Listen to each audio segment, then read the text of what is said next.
Hey there and welcome back. I'm Lorentzen, the FPV guy, and today is unbox time again.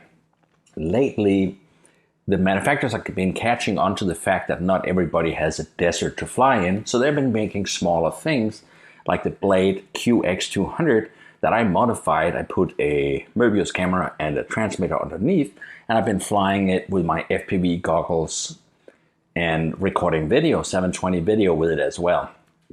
But things are getting even smaller. So let's pop that over there. Blade also came out with their cool little Fat Shark branded transmitter and camera on the Nano FPV. The Nano FPV is incredibly light, but it's only got a 160 milliamp battery back here. And cool thing about the Nano FPV is it uses a standard spectrum radio. However, so this thing is about 150, but with radio and FPV gear, it's about $400. That, of course, has inspired a lot of other people to get into the game.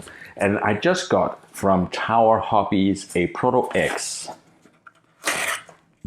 The Proto X is basically the same thing as the Nano FPV, but it's a little bit bigger and a little bit meaner. So what's the Blade here? Let's see what's in the box. Lots of airbags, can you see? Then we got a free Tower Hobby catalog and a free other catalog. So we got two catalogs, more plastic bags, a receipt, and it says it has been fulfilled 100%. More plastic bags. This is what we want to get to. And here it is. This is the thing. The box shows us what's inside. Here's the controller with the built-in video, which by the way is exactly the same controller as the Hubsan X4, if you remember that from last year. So let's get this sucker cracked open. I'm really excited to see this.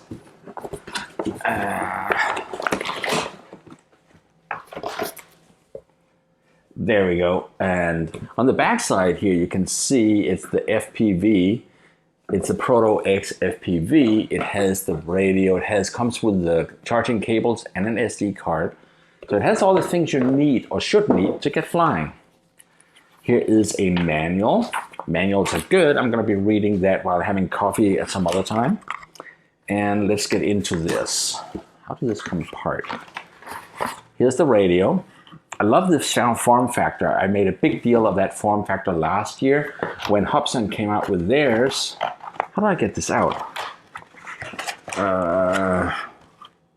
Okay, something like this. Hold on to that. Okay, so there's a little pull tab down here. And I think that lets us pop it up. And then we can release the tie wrappers on the back. So that was kind of hard to get that out. As far as I'm concerned, I don't know why they don't just ship all the loose parts in a foam bag so I can just get to them and fly faster, because who wants to unbag? Then it says stuff's inside. There's a little note right here. Charging cable is inside, and I find a little box here. So I think we're done with that. And here is, oh, lovely. Here's all kinds of cables. So that was this box here. And inside the box, we find what must be a sunshade. So here is a sunshade. You gotta be kidding me. I thought it was gonna be like a nifty fold-up sunshade like Valkyria builds, but this is actually incredibly cheesy. This is a sunshade you have to build yourself, but it does, there's like 4 parts here that connects together, then it connects to this, and then it becomes a little thing that sits on top of the screen on the radio. I can tell you right now, there's no way on earth I'm building that thing. And seriously, Proto X, why didn't you guys put a spring load in it so that it would just kind of pop up and we could see it? Of course, everybody that knows me know I'm going to be using a pair of Fat Shark goggles, and in the seconds I'm going to see if this thing works with that. So I wonder if there's power on this already. That is a break. All right, so let's get to the next part. Here is plastic bag. Here is the little USB plug, USB card reader. Here's the memory card. Oh, nicely. It actually says Proto X on the memory card. So everything has been imprinted and been branded Proto X. And on the Proto X here, before I go further, let's compare this to the Blade Nano. Here's the Nano. It's kind of spindly, spider-like, and very, very light. Here's the Proto X. It's brutal. This thing has 160 milliamp. This thing has 640 milliamp battery. That has this enormous battery sitting in here. Here's the battery, and you can see the Blade battery is right here. And I've been flying the Blade, and the catch with the Blade is it doesn't last me very long. So this, I like that these guys are using some monster-sized batteries. Let's plug this in. Woohoo! It comes up right away. And having done that, where's my fat sharks? Let's see if we get video. So to change,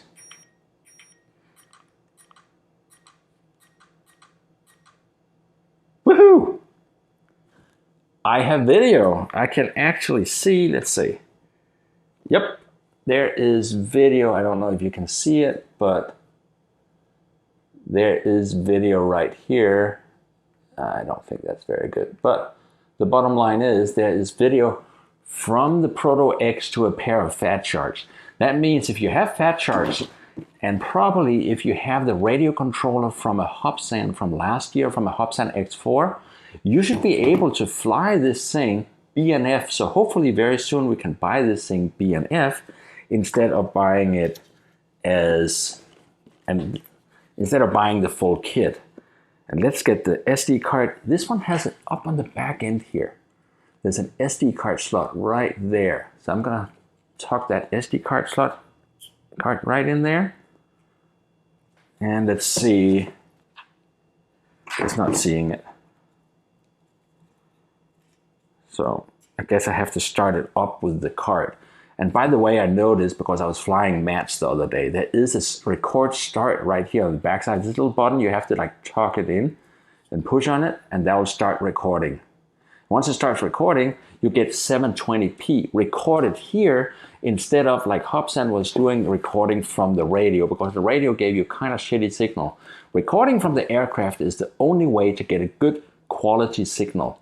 So that's, I'm liking everything about it. There's a little lens cover on the front. I'm gonna remove that, and it has a 120-degree lens, so we can really see.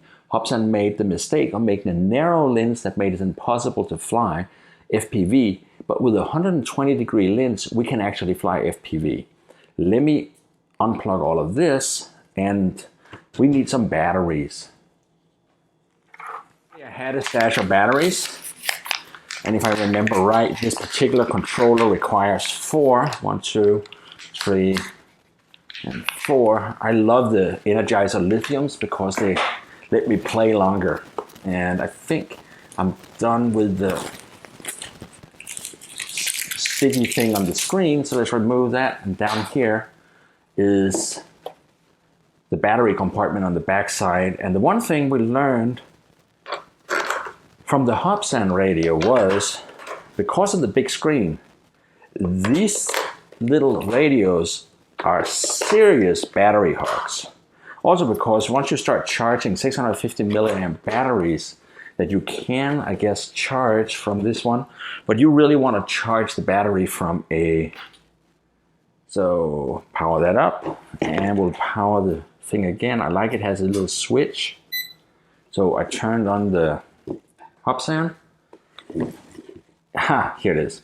We have video. It kind of looks a little odd that the video is so narrow. I have no idea why this just stopped.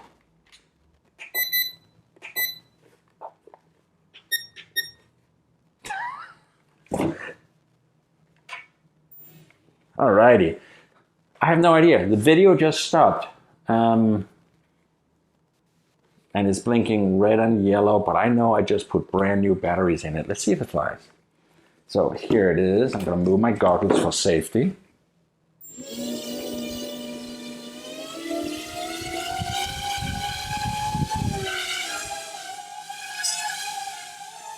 Oh, we are flying. We are definitely flying. Oh yes, oh yes, this is sweet. It is very stable, incredibly stable really. So now we just need to get some goggles on and take this sucker flying. Just land it again. That was it. Now, I have no idea why this video just disappeared. That really bugs me. I'm gonna turn this off and try to turn it back on. It says system initialize. So it's coming up, it says bind to plane. Maybe I'd have to turn off. I'm turning off the Proto X and I turn the Proto X back on. All right, here it is. And by pushing this stick down, you can toggle between expert mode and normal mode. So pressing it down, you get a red label right here. And pressing again, I get the green label that really gives you tons of stability. In expert mode, you're able to flip this thing. I have no need to flip it. So this thing is flying. I don't know why the screen comes off, but as far as I'm concerned, I almost don't care because I'm gonna fly this with goggles. So I'm gonna stick my goggles on here. And one thing that they could have done better, remember, we saw on the blade, it has a circular polarizer right there, also known as a mushroom antenna. This thing, but this I love how brutal this thing is. Here you go. On the back side here is the video antenna. It's the little dipole. What that means is instead of using my mushroom antenna on my goggles, I need to replace that with a big dipole antenna because I get a linear signal from this one, and I really wish they had put on a circular polarizer like Blade did on their Nano. So there it is. And I do have, here's the interesting thing that happened. When I started this back up again, it switched channels on me. So even though I had already selected the video on this once before, when it started up, this one looked and it decided to use a different video channel. So this is each time it binds, it's likely to bind with a different channel with your radio. That doesn't really matter, and the quality of the video looks quite good actually. So it doesn't matter because you can easily select a new channel right here on the goggles. So this thing is basically ready to fly, and I'm gonna take it outside and give it a quick flight and see how I like it.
Whoa, where did my microphone go?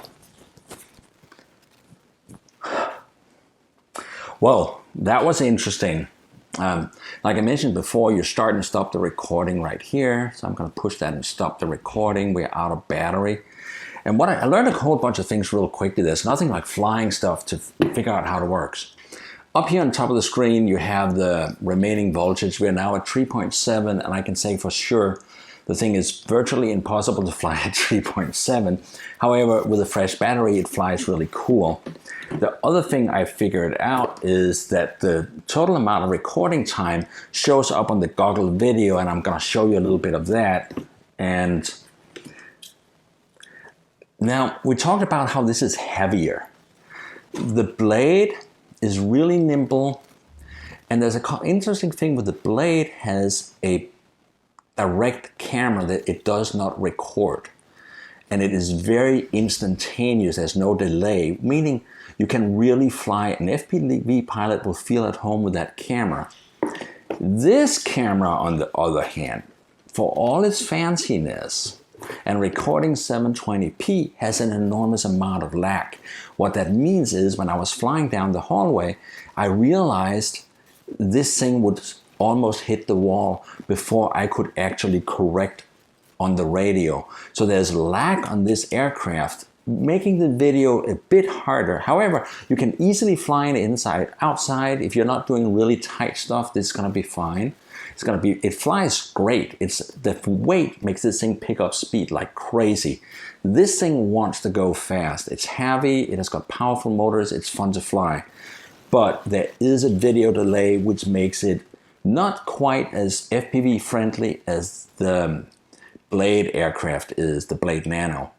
I am tempted to buy from Blade the ultra mini FPV camera from Fat Shark.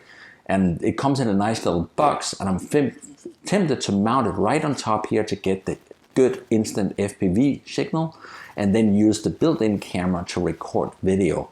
So that's probably what I'm ultimately gonna end up doing. And it works really great with my goggles. The video inside is cropped a bit from top to bottom, so they're using the same transport format as Hubsan X4 does, with the very narrow video that you then can expand later. But it looked great, it worked well, and I can see the time it has been recording. So the recording timer kind of gives me a flight time information in the goggles. So that's it. I'm gonna fly this a lot more, and then I'm gonna come back and do a comparison of the X4 from Hubsan, the Blade Nano FPV, and the Proto X FPV aircraft. I can't wait to try all of them, and I'm gonna stack them up against each other. I had hoped this camera was gonna not have delay, but it does have delay. So I think what I'm gonna do is, once I do them side by side in the Comparo, I'm gonna rate them by suckiness and find out which one has most suckiness points and which one is the least sucky, because flying such a small FPV aircraft is obviously an enormous compromise. And yet it's enormously fun, so we definitely want to fly more. So that's it. Thank you for watching. Please subscribe and stay tuned for more videos, and also check out my blog at fpvguy.com. Thank you very much, and I'll see you guys soon. Whew.